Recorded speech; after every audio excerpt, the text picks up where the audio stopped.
What's up, guys? Mason the Brock Henderson here, and this is the Blacklist, Season 5, Episode 17, Anna-Gracia Duarte? Duerte? I don't know how to pronounce it.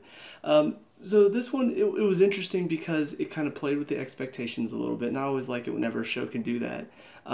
But first of all, I'll talk about the one storyline that just, I don't know, is there. And that is, of course, Aram and Samar's little thing. Aram, his grandmother gives him a ring and he wants to give it to Samar, but he's worried, oh no, what if I give it to her and she thinks that I'm proposing him and we're not ready for that yet? And I don't know. Elizabeth tells him if she thinks or if she wants to marry you, she'll think you're proposing. If she doesn't want to marry you, then she won't. And then he gives it to her and he like over explains it and tells her it's from his grandmother, and he makes it seem like he's. That's the thing, like I don't even know why we're doing this. It would have made more sense if at the end of it he just like nuts up and says, you know what, screw it. Gets down on one knee and proposes, and it's like, oh, that's sweet. But instead it turned into like he over explained it to the point where it made it sound like he didn't want to propose. And so her reaction was, I mean, exactly what you expect. Of course I know it's from your grandmother. I'm just like, what's the point of all of this? You know, he didn't just give it to her and say it was from him. He gave it to her, said it was from his grandmother, that it was her idea. And I'm just like, well, then we're not going to know whether or not, I don't know, it's dumb. It's just thrown in there because, I don't know, they wanted to have some more story on Aram and Samar. And not that I don't like them together. I think, I think Aram's funny. I think it's funny that he liked her and then she ended up falling for him as well. I don't know. I thought their story was kind of cute and funny, but now it's taking up time and it's taking away time from another story that's more interesting. But aside from that, though, the rest of the episode is, like I said, it plays with your expectations because this one guy gets killed as he's talking to Reddington. Apparently, he's going to give him some information about the Nash Syndicate, which is part of Garvey's little empire that he has going. So he gets killed right as he's talking to Reddington. Reddington thinks that Garvey had something to do with it, and so Elizabeth looks into it, tries to figure out if some guys were hired by Garvey to go kill him, but then it turns out that it's this 17-year-old girl. It's like, wait, a kid did it? But her story was very interesting. You know, she's a girl who, her parents, she was raped by a man. Her parents didn't want this story to get out because they felt like it would ruin their reputation, so they were forced her to marry the man that raped her. And yeah, I mean that's a quite a terrible story. It's one of those things where obviously what she did and what she's done can't be excused. However, you do feel bad for her. You do sympathize with why she turned out this way. So ultimately, she was being hired by all these girls who were being forced to marry men that were older than they were and weren't happy. She was hired by them to go kill these men, and so her only thing was she didn't ask for money. She said, once I'm done, make sure you refer me to another girl who needs my help.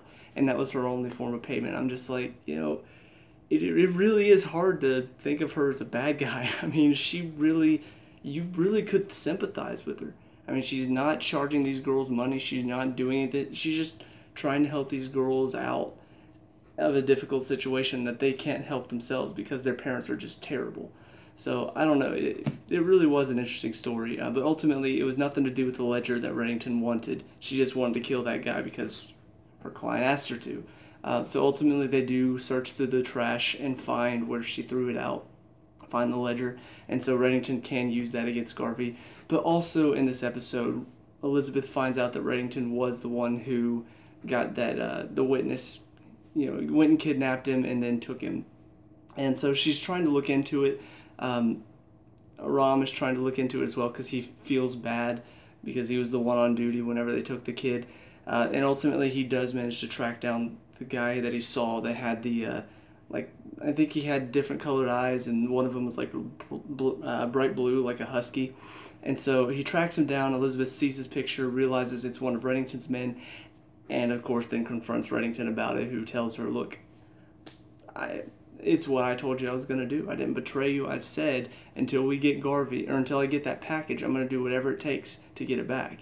And if Garvey goes to prison, if he goes to court, I'm never going to see the package again. So I'm just doing what I had to do. And so it was very matter-of-factly. I like the fact that it didn't turn into like this whole Elizabeth thinks she can't trust him anymore. she was upset with him, obviously, but she does understand his side of it and understands this is just who he is. And so they need to find a way to get to Garvey without taking him to court, even if it means she has to hold off on her revenge for now. But I do also find it interesting that he apologizes to her later, not for that, but because he revealed to Garvey how much Elizabeth meant to him. Whenever he said, if you go after Elizabeth Keene again, I'll kill you. I don't know, I like the fact that he apologizes for that because he sees his mistake there, but he doesn't see a mistake or he doesn't see a problem with what he did with the witness. It shows his duality, it shows just what type of character he is. He's a very matter-of-fact, goal-driven character, and I don't know, I love having a character like that because it's very complex. So aside from that, though, nothing else really happened to this. Obviously the team did their thing. They tracked down the bad guy, caught the bad guy. There was a nice little story at the end where, the girl's obviously going to prison, but she's going to be out when she's 21, so she's only got like a few years in there instead of how long it normally would be for murder. And it's like her story is being told, so all these girls that are in difficult situations like this, their story is going to be told as well. So I don't know, I like the fact that this story did end on not just a happy ending for the people who were being killed, but also a happy ending for this girl who you really could sympathize with as well. And then, of course, everything else going on with Garvey. It's still very interesting. I'm still curious to see what's going to happen. I hope they do get to the main story soon, just because I feel like they're dragging on the story of, what is it? What's the package? What's this thing that Garvey has on Reddington? What is it? What is it? What is it? I just want to know now. I want to find out. It's been way too long. It feels like they're just leading us on a string, like, come on, we're pulling you, we're bringing you. So I do hope they get to that soon. But anyway, that's it for this episode. So on to the next one. See you there. And now episode 18, Zarak Mosadek. What an ending.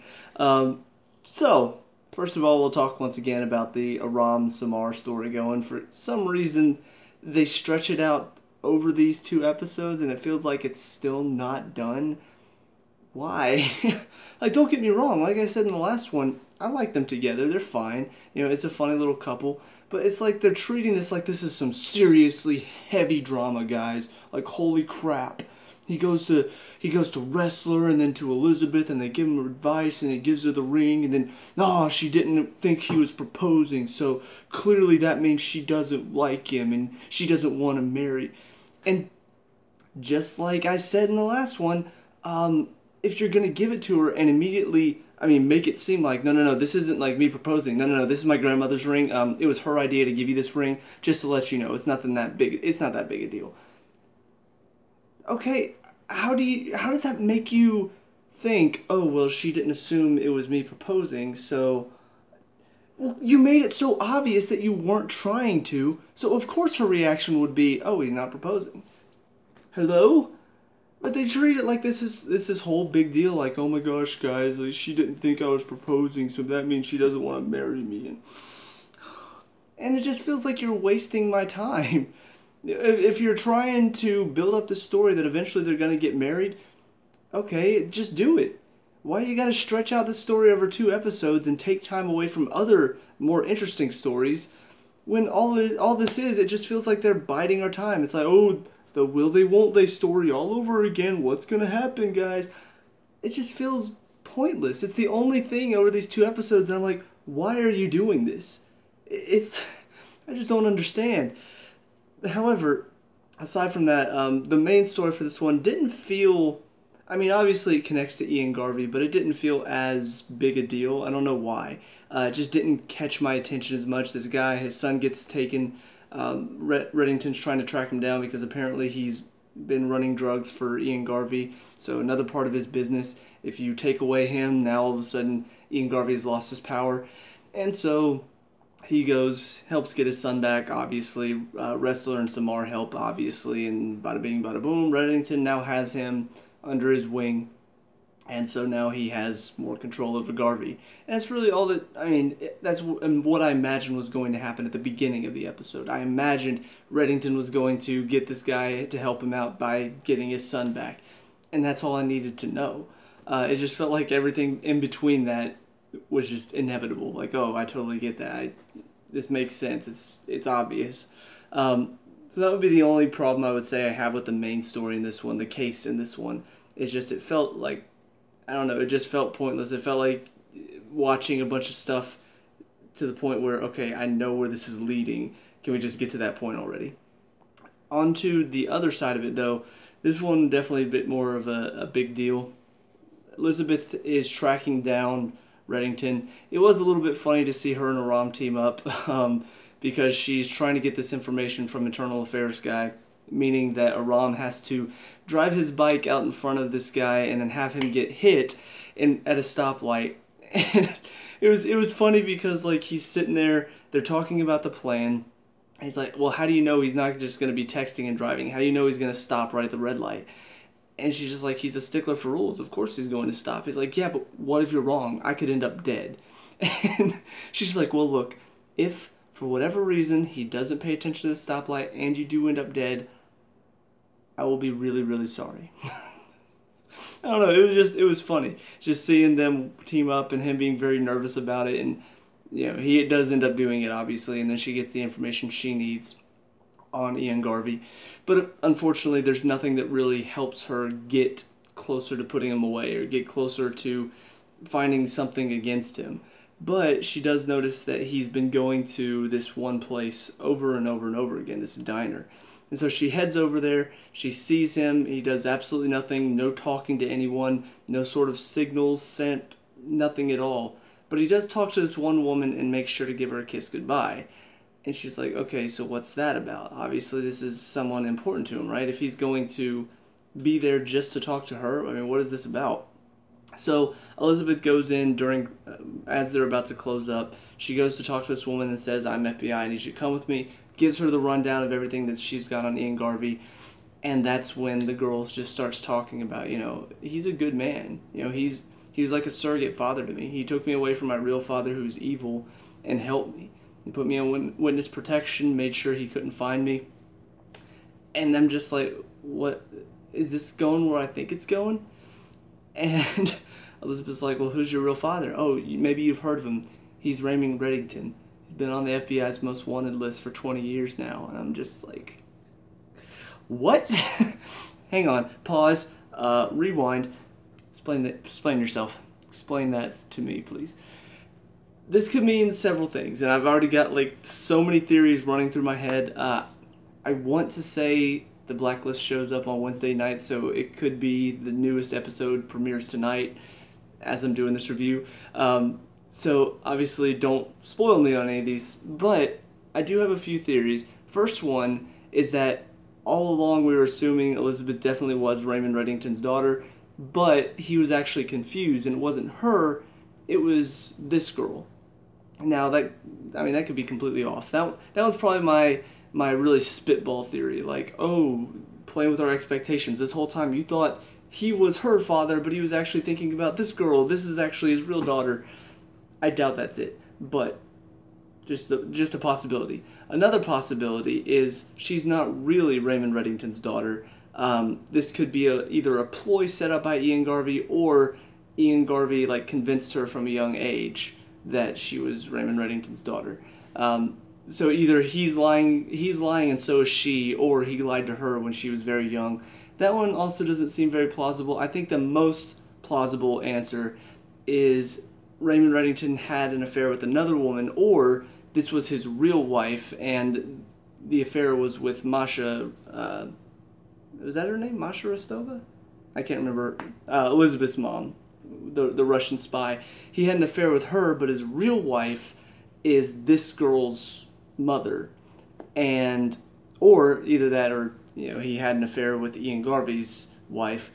That one seems a little bit less plausible. But it could be that the skeleton or the bones in the suitcase are actually this girl's mother, and it's actually Raymond Reddington's wife or something like that, which would maybe give a clue as to who Raymond Reddington, what his actual name is, who he actually is. Because if somebody did dig up the bones and they did find out who this woman was, they would be able to find out who he is through his connection with her.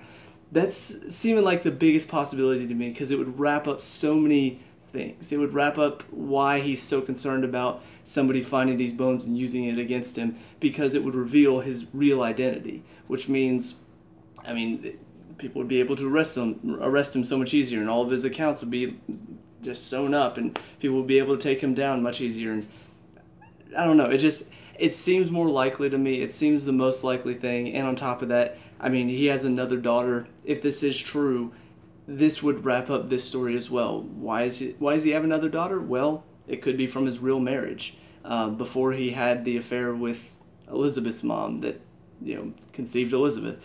So I don't know. I'm really interested to see what this means, if this is going to lead to anything else. I don't know. It's such an interesting twist. It's like, holy crap, he has another daughter? Where did this come from? But I feel like this has to be the reason. It's the most likely. If it's not it, then my second most likely reason would be this girl and Ian Garvey have been working together. He knew that Elizabeth would eventually follow him, and so he had this girl put in place, had her lie about being Reddington's daughter, so that way Elizabeth would lead her to Reddington, which would then give her a chance to kill Reddington possibly, or something along those lines. I don't know. That one, it just seems a little bit too far-fetched for me, so that's why I'm sticking with my main theory. But yeah, I mean, definitely a good plot twist. I hate the fact that the main case and the stuff going on with Samara and Ram just feels kind of wasted in this episode, just because this felt really, really interesting. So it's like, over these two episodes, the first one pretty good, but the stuff with the main story kept moving along very well. Samara and Ram, Same thing for this episode. Samara and Ram, The main case didn't really connect with me as much, but then the main story continues to move along very interestingly, providing more, just more opportunities. I don't know. I'm very interested to see where it's going to go next. Hopefully the Samara and Ram stuff will get figured out soon, so we don't have to keep stretching the storyline out more and more. But I am hoping that we do find out what's going on with this girl, either in the next episode or in the one after, because it's definitely got my interest peaked, and I want to know if I'm right on this, because it feels like I feel confident about it. If I'm wrong, then, well, wouldn't be the first time. But yeah, that's it for me. So let me know what you guys think down in the comment section below. What were your thoughts of these two episodes? Let me know. We can talk about and discuss all that good stuff. Leave a like and subscribe, future Blacklist reviews, and I'll see you guys in the next episode. Peace out.